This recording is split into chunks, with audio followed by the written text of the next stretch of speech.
Hi everyone, it's Eric from ecom12.blogspot.com and welcome to my full review of the Xperia Z3, which was sent to me by Vodafone. A big thanks must go to them, and a link to their website is in the video description. So let's get straight into the review, and let's start off with the bad points of this handset. Now, the bad points is that just like the Xperia Z3 Compact, this phone still does slide about on certain surfaces.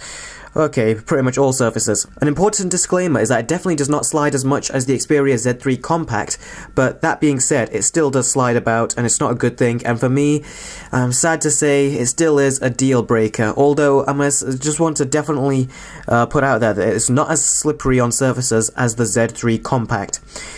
And the other downside is that I think the speakerphone on this, although it is very good and clear, sometimes when you're out and about, it doesn't sound, doesn't sound very clear for when you're increasing the volume. It distorts a bit.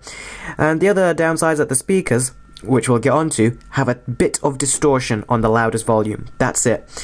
And literally that's it now, that's all the bad points. Let's move straight on to the good points. The build quality, first of all.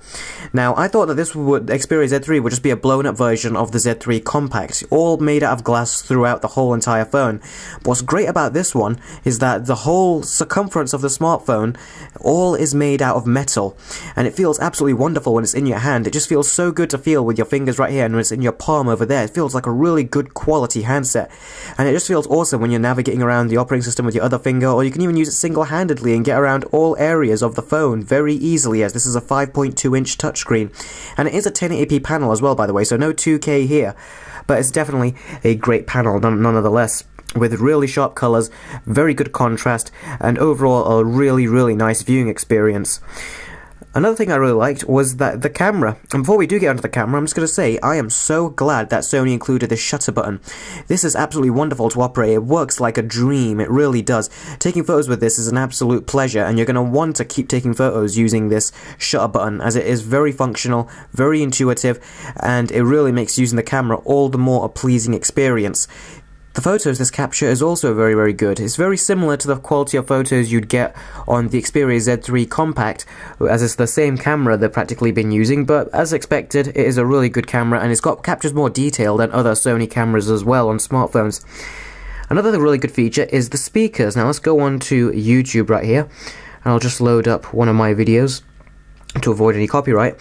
The speakers on this are actually much better than the Z3 Compact. So the Z3 Compact I really liked, but I said that the speakers on it were quite muffled, they sounded, even on the higher volumes. So what I'll just do right here is go into this video of mine, which is the unboxing and first look of the Nexus 6. And we'll skip this ad that appears. And I'll let you look at the quality of the speakers and of the quality of the screen and its viewing angles. I'll show you those right now. Let's put this up to 1080p on full resolution and give you a closer look. Hi everyone, it's Eric, and welcome to my unboxing at the 64GB Nexus 6. I'm very excited to bring you this coverage of videos, because this is going to be my new daily driver. As you all know, I've actually been using the HTC Desire S for the last 3 to 4 years as my daily phone. And right now it's actually going through so many problems actually that I can't even use this anymore. So that's why. Okay, so you heard those speakers are really loud, they're very clear. They're obviously not the clearest. They do definitely have distortion on the loudest volume, as I said. So you had to crank the volume down a couple notches to make it sound better. And there are much better front-facing speakers on the market in regards to smartphones, but to tell you the truth, it's still very good quality. It's better than previous Sony smartphones, including their Z2. Another thing I really loved was the battery life. Now, Sony smartphones, since the Z2 and onwards, have really impressed me very much with their battery, and this Z3 is no exception. I'm easily able to get a day and a half to 2 days between charges, and if I'm not using this phone much at all, it's very light use throughout the day, a little bit of text messaging here and there, and making it for phone calls, the odd phone call here and there, this lasts me a whole week. I am not kidding, it really does last you a whole week. If you just leave it lying around, take it for the odd time just to reply to a text message, odd phone call, odd little social network interaction, literally this can last you a week. The battery in this is absolutely amazing. It doesn't meet up with the Z2 in my experiences, but that being said, it's still very close in terms of the battery, and also it's one of the best batteries out there on any smartphone I've ever used to date. Even when you're doing heavy use, you can still easily get a day out of this. So Sony really are nailing it in regards to battery. It's something I wish other smartphones would do, including my Nexus 6 right here. Now, as you can see, this is a much larger smartphone. This is a 6-inch smartphone. It's harder to sort of like get around each area of the screen. But you know, obviously you know that when you go and buy out and buy these, so that's not a problem for me. But this, as you can see, it's easy just to go around the whole screen to actually interact with it. And I have medium-sized hands, by the way, so it's not so if you have larger hands, you'll be able to manage with it better. And if you have small-sized hands, I think you'll still be able to manage with this very, very well. And also another feature I'm just going to do is turn the screen off, is that you can double tap the screen to turn it on and off, which is really, really good. You can swipe to unlock, so you don't even have to rely on that power button anymore. Another great feature is that, as you can see, if I just pull up this flap here, it's not as good as the flap on the Z2, which I reviewed a few months ago.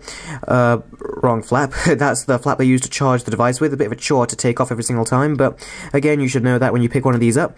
Here you've got what is a micro SD card slot, which will allow you to expand the storage further up to 128GB micro SD card, which is fantastic. And definitely is a much cheaper way of you actually adding more storage to the device as time goes on. And as you just saw me accidentally activate it there, you could actually tap and hold, go to edit, and you can add these various other quick toggles on the quick settings section, and you can also tap and hold and reorganize them to which ones you want to have quicker access to.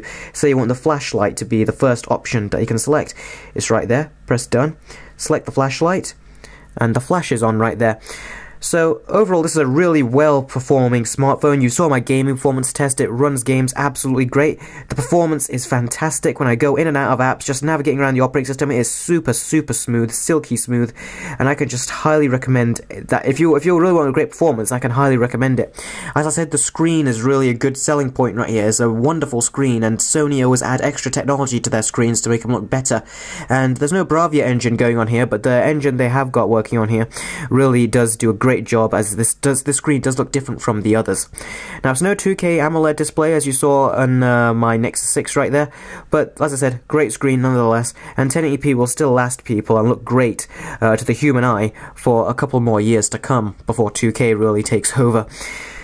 But all of that being said, how is this as an actual phone? Well, call quality from the earpiece over here, which is the speaker, and outgoing call quality from a microphone that is located around here somewhere, is absolutely fantastic. It is absolutely lovely. Really no problems at all. Incoming call quality is very nice and clear as well.